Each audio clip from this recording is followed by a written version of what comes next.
Hello friends, आज हम देखेंगे क्लास 12 के जो ये काफी इंपॉर्टेंट है। मान लीजिए इसमें से हर साल आपको हिंदी में से आपका ऑब्जेक्टिव इसमें से कम 10 या 15 नंबर के बीच में पूछता है हर साल। कोई भी ऐसा साल नहीं है जिससे 10 या 15 नंबर के क्वेश्चन इससे ऑब्जेक्टिव नहीं पूछा है। तो आज हम देखेंगे हिंदी के पहला खंड के जन्म, मृत्यु, लेखक के नाम और पाठ के नाम देखेंगे। तो चलिए हम स्टार्ट करते हैं। देखिए, आपको ट्रिक से सब बताया जाएगा, आपको याद करने का जरूरत नहीं है, बस वीडियो को देखिए। सबसे पहला पार्ट क्या है आपका?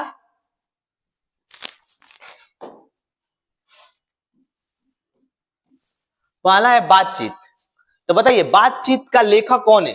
तो बातचीत का लेखक है बालकेश भट्ट। अच्छा, हमसे ये बताइए, जब हम कभी भी बालक से बात करते हैं तो अच्छा लगता है? नहीं लगता है। यानी जब बालक से बात करेंगे तो नीमन नहीं रहेगा। तो बालक से क्या हो गया? बालकृष्ण भट्ट। बालक से क्या हो गया? बालकेश भट्ट। और जब बालक से बात करेंगे अच्छा यानी नीमन नहीं रहेगा, तो नीमन से क्या हो गया? आपका निबंध, इसमें इसका विद्या क्या हो जाएगा? निबंध। इसका जन्म हुआ था 23 जून 1844 और मृत्यु हुआ था 20 जुलाई 1944। तो ये आपका बातचीत का हो गया। अब देखिए 2 नंबर है, उसने कहा था। तो उसने क्या कहा था बताइए? उसने कहा था, इसका लेखक कौन है? चंद्र शर्मा गुलेरी। लेखक कौन है? चंद्र शर्मा गुलेरी।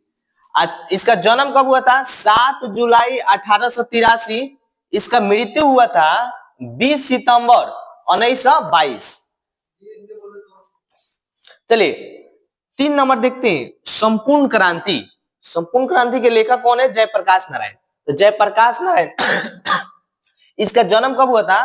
11 अक्टूबर 1902। इसका मृत्यु हुआ था 8 अक्टूबर 1979 को। ठीक है।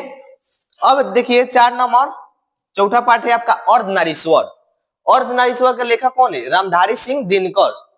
अर्धनारीश्वर के लेखक कौन है? रामधारी सिंह दिनकर। इसका जन्म हुआ था 23 दिसंबर 1908 को। मृत्यु हुआ था 20 अप्रैल 1974 को। चलिए अब देखते हैं 5 नंबर, रोज। रोज आपका बहुत अच्छा चैप्टर है। तो रोज का लेखक कौन है? सचिनानंद हीरानंद व तस्य अज्ञ। देखिए रोज में जो लेखक थे और लेखक के एक मित्र दोस्त थे, वो एक ही स्कूल में पढ़ती थी। आप लोग पाठ अच्छा से पढ़े होंगे तो याद होगा। इसका जन्म हुआ था 7 मार्च 1911। मृत्यु हुआ था 4 अप्रैल 1987 को। 6 नंबर है, एक लेख और एक पत्र। एक लेख और एक पत्र। इसका लेखक है भगत सिंह और इसका जन्म कब हुआ था? 28 सितंबर 1907 को। इसका मृत्यु हुआ था 23 मार्च 1931 ईस्वी को। देखिए 7वां पाठ देखते हैं, ओ सदानीरा। ओ सदानीरा के लेखक कौन है? जगदीश चंद्र माथुर। ओ सदानीरा के लेखक कौन है? जगदीश चंद्र माथुर। इसका जन्म हुआ था 16 जुलाई 1917 को और मृत्यु हुआ था 20 मई 1978 को। तो देखिए 8 नंबर, सिपाही की मां। इसका लेखक का नाम क्या है? मोहन राकेश। जन्म हुआ था 8 जनवरी 1925। मृत्यु हुआ था 3 दिसंबर 1972 को। देखिए ये काफी इंपॉर्टेंट है, आपका हर साल इसमें से क्वेश्चन पूछता है। अगर आपको देखिए पाठ के नाम, लेखक के नाम, जन्म, मृत्यु याद रहेगा तो आप उसमें से कुछ, अगर सब्जेक्टिव भी पूछेगा तो उसके बारे में कुछ लिख पाएंगे।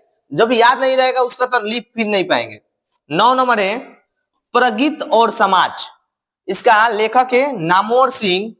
इसका जन्म हुआ था 28 जुलाई 1927 को। मृत्यु हुआ था 20 जनवरी 2019 को। देखिए 10 नंबर है, जूठन। इसका लेखक है ओम प्रकाश वाल्मीकि। इसका जन्म हुआ था 30 जून 1950 को। मृत्यु हुआ था 17 नवंबर 2013 को। ठीक है। हंसते हुए मेरा अकेलापन। हंसते हुए मेरा अकेलापन के लेखक कौन है? मलयाज। इसका जन्म हुआ था 1935 में, इसका मृत्यु हुआ था 26 अप्रैल 1982 में। तिरिच, तिरिच इसका उदय प्रकाश लेखक का नाम है। देखिए तिरिच आप लोग देखे, तिरिच क्या होता है? विषखापड़, जहरीला जहरीला विषखापड़। आप लोग देखेंगे तिरिच के बारे में। देखिए इसको हम लोग भोजपुरी भाषा में अगर हम लोग गांव में देखते हैं तो उसको हम गू बोलते हैं। देखिए जब छोटे बच्चे थे लोग तो हम लोग को मम्मी पापा बोलते थे लोग या कोई भी दोस्त कि उसको फूकने पर बिग चढ़ता है, उसके आगा मन जाइए, ऐसा बोलता है लोग। वही तिरिच की बात कर रहे हैं। शिक्षा, इसमें शिक्षा ऐसा पाठ है आपको बताया गया है कि शिक्षा क्या है, शिक्षा का मतलब क्या होता है। शिक्षा का मतलब केवल ज्ञान ही, केवल नौकरी ही शिक्षा नहीं है। इसके बारे में बहुत अच्छे से बताया, जब पाठ पढ़ेंगे ना तब समझ में आएगा। इसका लेखक है जे कृष्णमूर्ति। इसका जन्म हुआ था 12 मई 1895 को। इसका मृत्यु हुआ था 17 फरवरी 1986 को। और तिरिच का लेखक कौन है? उदय प्रकाश। इसका जन्म हुआ था 1 जनवरी 1952 को। अभी इसका मृत्यु का पता नहीं चला है, ठीक है, अभी डैश है। देखिए उम्मीद करते हैं कि आप लोग समझे होंगे। ये याद कर लीजिएगा, कुछ अगर पाठ पढ़ेंगे तो इसे याद हो जाएगा, जो पाठ नहीं पढ़े होंगे तो थोड़ा दिक्कत आएगा। अब देखिए अब बहुत टाइम बचा नहीं है, मैक्सिमम आप लोग का 1 से 1.5 महीने एग्जाम बचा है। तो उसमें से आप ये अब आपको ये देखना है कि आखिरकार हम क्या पढ़ के रिजल्ट बना ले।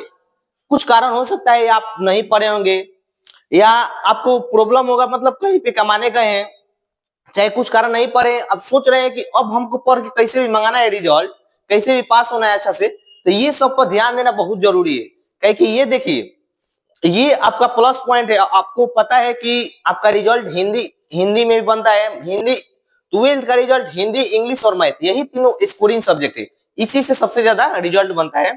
तो चलिए उम्मीद करते हैं कि आप लोग समझ गए होंगे। अब एक और पार्ट इस चैनल में मिलेगा, तो चैनल को सब्सक्राइब कर दीजिएगा। Thank you.